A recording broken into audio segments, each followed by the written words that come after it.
Hi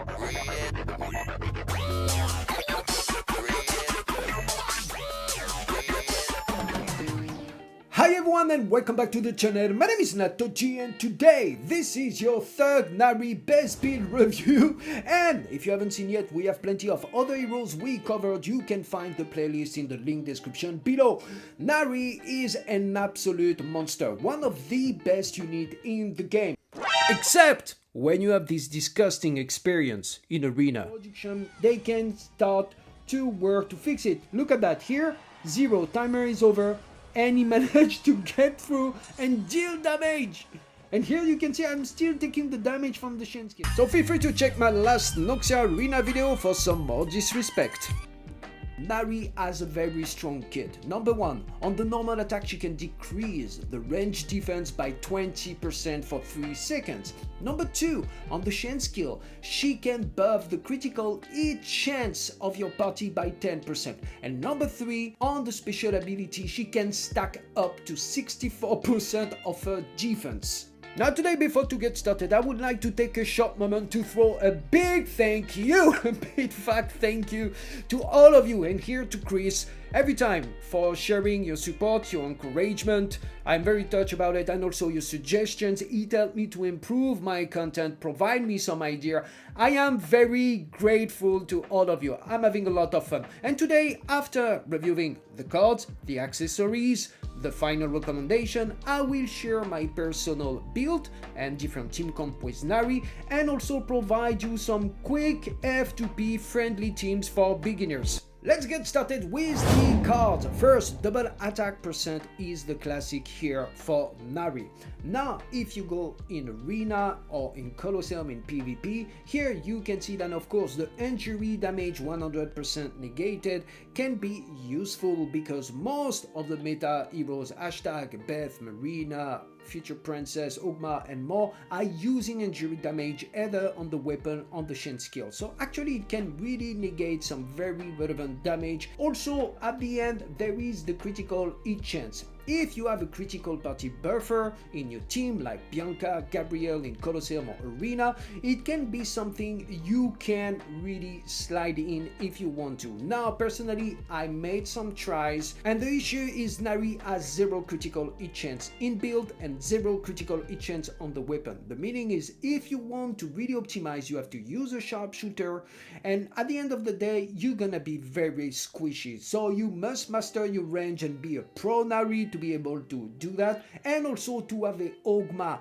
a defense party buffer, in order to compensate for the lack of tankiness. Now before to get started with the accessories today, if you do not have any of the items I'm going to share with you, please feel free to prioritize attack percent, elemental attack percent, and then defense percent. This is crucial for the sustain of NARI, otherwise she will be glass cannon.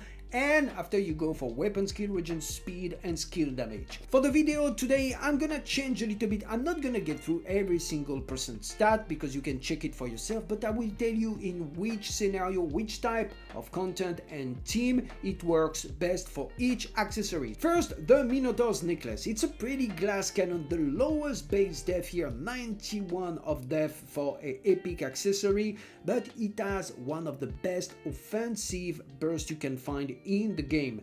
Here also they buff the critical hit chance from 2% to 5%. This is an obtainable in the shop with your battle medals, which means it is going to take you a very long time before to limit break it, because you are time gated by the rewards from Arena, etc.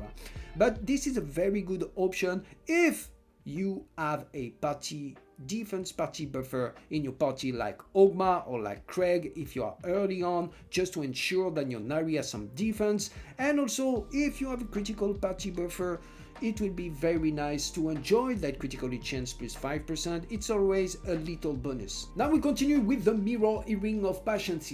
Here, those are very endgame. You must be able to farm the Mirror Rift in order to get those, but they are providing you so much sustain, best stats, and here also you have that nice weapon skill regen speed plus 12%. Overall, a fantastic option for NARI overall across all the content.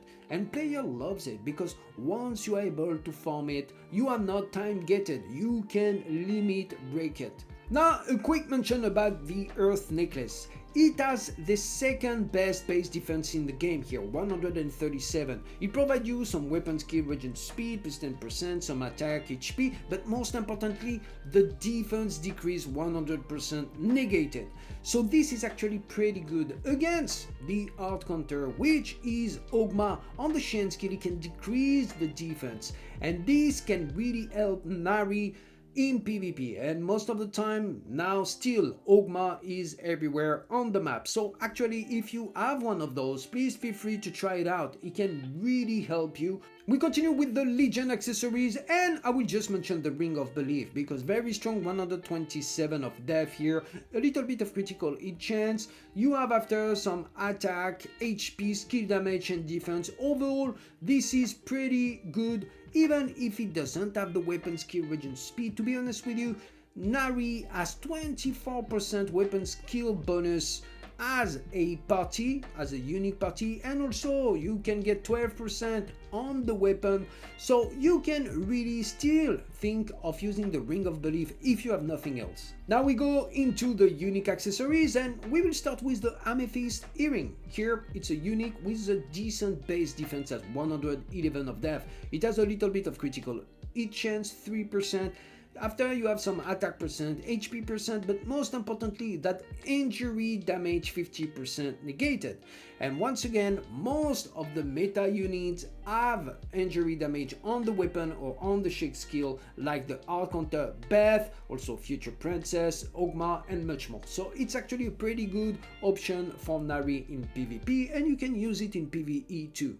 Now we go to the sharpshooter, and here I'm not going to share with you about an hour of footage. I went on the dummies and I tried.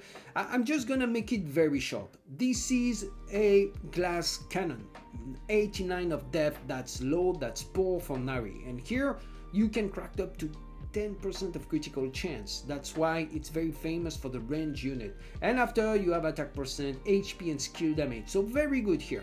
But if you want to use this, you really need to have number one, some critical hit chance on the card, and number two, a critical party buffer in order to really start to be consistent in terms of damage, and number three, better to have a defense party buffer once again to make a little bit the balance. Otherwise your Nari is going to be very squishy, she can deal some damage. And this is the only time I speak about having the sharpshooter, having the critical hit card, and having a critical party buffer where I saw a difference about 13 to 15% on the damage on the dummies. Otherwise, if you go with critical hit chance here and you don't have the critical card, for example, or not have the critical party buffer, it won't make any difference, and you will be lacking a lot of defense and weapon skill regen speed. Following up is the Crescent Moon of Earring, a decent 99 of defense here. It has nice critical hit chance, 5%, skill damage 16%. She can really burst people, 300% of DPS. However, she has also HP here and attack percent, so a valuable option. And we go with the Earring of Dark Desire. Actually, it's pretty good for Nari because it has 115 of depth. You can find also some additional defense percent. You have some attack percent and some HP percent. So overall, early on in the game, if you have nothing else, you can consider the Earring of Dark Desire. And we go with the Wedding Ring of Earth, 123 of depth. This is pretty good. Skill damage 12%. You can get also that weapon skill regen speed 10%, some attack percent and some HP. So it is actually a very good unique accessories here for Nari for overall the content. Now the famous gold pocket watch. The production is giving away from event to event, sometime on the roadmaps as a reward. They want you to understand this is a fantastic item and a very good investment early on. You won't regret it. Up to endgame, a lot of players, top 100, still use the gold pocket watch because you have 123 of their very strong depth here. You have some nice HP, weapon skill regen speed 10%, and you have that skill damage 12%, attack plus 8%. So a very good option for overall the content also for Nari. Overall here, if I will have to pick one, to be honest with you, it's the Mirror Earring of Passions. Really for Nari it makes sense. It has very strong defense, it has that weapon skill regen 12%, basic attack plus 15%. It is just perfect to use. Now, once again, if you go with a defense and also critical party buffer hit, you can consider to go all in for critical hit chance if you want to with the sharpshooter, or here better for the Minotaur's necklace, because it has really that edge in the burst, in the natural elemental attack percent, and also here the attack percent is great. Now to close the video, as promised to Chris here, number one, my personal setup, it's mirror earring plus double attack percent, whatever the team critical buffer or not I'm using. This is the most consistent, and most importantly because she really need that defense. It really help her to get tankier in PvP, in PvE, everywhere with that great weapon skill vision speed. Now about my team composition in arena, I'm trying to climb back here. For the last couple of days I have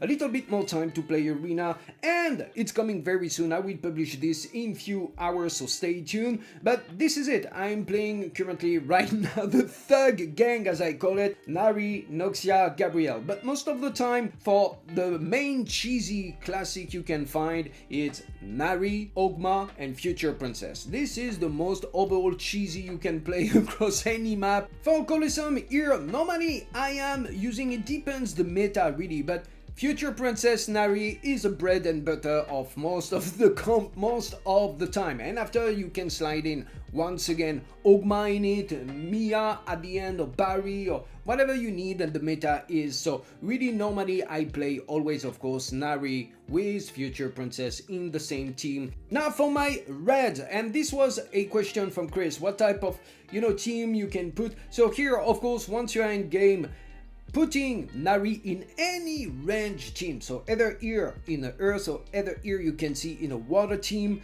Always, if you can here with Tina, it's a perfect combo, deals a tremendous amount of damage. Whatever you main Tina, whatever you main Barry, you put here with a critical buffer in between works well. But as mentioned also here, for the water team, if I need to, I can play Garam, also critical buffer Bianca, and I put as well Nari, and at the end here, just for the purpose of a Shen skill, I put Elvira. Now to answer the question about how to increase the damage output, if you're a beginner, you just have Nari and you don't have any other exclusive hero yet, here are 3 of the best units you can put in the team to really help her to increase the damage. And actually even that team can work, if you keep your distance, you don't need a tank. The focus is to deal damage. If you know the boss moves, you can make it. So here Elvira, because she has the range attack, Coco, not only because of the skill attack here for the party buff, but mostly because on the normal attack, she can decrease the defense of the enemy by an additional 20% like Nari does, so you deal tons of damage. And exactly the same for Gremory here, which is a fantastic damage output here, and she can do exactly the same. She decreases the enemy's defense by 20% as well on the normal attack. So all of those are very strong to add on in your team. And now finally for the F2P, for your Colosseum, for your arena, you have Nari, you don't have nothing else. First, as a base idea, you can put the Future Knight, because you are going to need a tank, especially in Colosseum, and if you go also in PvE for example. So he matched totally well, party buff, basic attack percent, works well with Nari. Now you have also Craig here, which is a staple, a very strong also tank here in the game. You can bring him in. And after for the 2 remaining ones here, I put Gremory. Once again, Coco, Elvira, Gremory. In my opinion, you can check my top tier list for the unique heroes for the Colosseum. Which one are worth to invest? Until endgame we are using those for damage output. So Gremory is an option, and I will recommend to have a critical party buffer, for example for the Colosseum, because it helps so much in terms of the damage output. So here I just picked Rue, but whoever you have, you can slide in it. So this is the main idea around some F2P composition.